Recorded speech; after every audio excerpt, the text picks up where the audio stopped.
Hello everybody, Maxan Gaming here. We have a guide for you today for the God Devouring Serpent boss. Obviously you want to pick up the Great Serpent Spear, as you saw there. It's right at the beginning of this boss room, and there's a couple mechanics here you want to avoid. You want to put your shield up for that little earth attack. You want to run away when he poisons you, preferably away from him, and dodge the rest. And you want to just hit there with the L1 attacks that do the least amount of stamina damage. Obviously you don't want to take a lot of damage. I did here. I had to flask, thus reducing my damage output. However, I try and even it out with 6 health flasks and 6 FP flasks, and you'll see why I want to use a lot of FP flasks. You don't need to go all in on it, but you definitely need a few, especially if you're a lower magic class like myself, where I only have like 17 points in FP.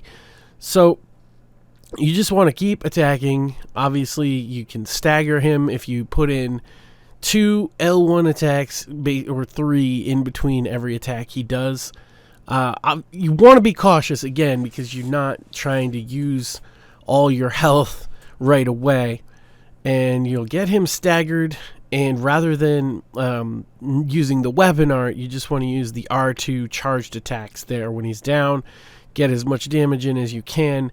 If you do this right, it should be fairly simple. You take as minimal damage as possible so you still have some health flasks while simultaneously not using any of your FP. It's actually a fairly straightforward fight at this point. However, the second phase is where he gets considerably more challenging, and basically what we're going to do is stunlock him. So this is why you need to have some FP flasks, because you're going to use the weapon art like I did just there. I also use my the special flask you get to have it so that I can have infinite casts without using FP for a short period of time. That's why you don't see my magic going down here.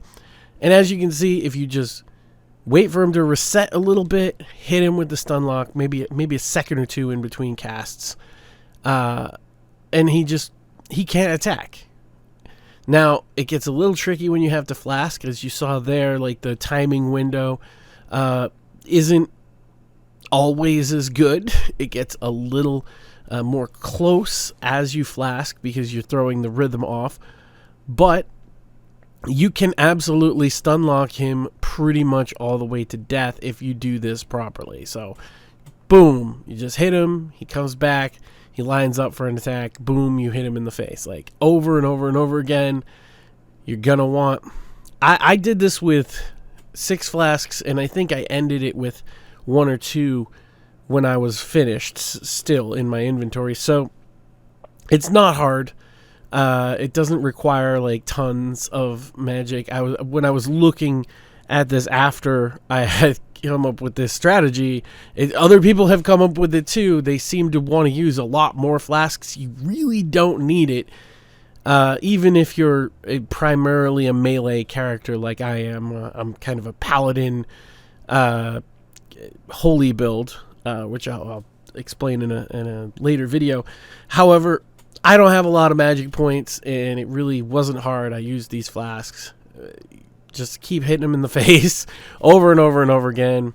He may get off an attack here and there. Some of his attacks can be scary. I'm not even sure how to block some of them or to dodge them. I haven't figured it out, but once I figured out this strategy, I really didn't need to. This is obviously intentional, as this is the weapon they give you to fight him with, and now you've won.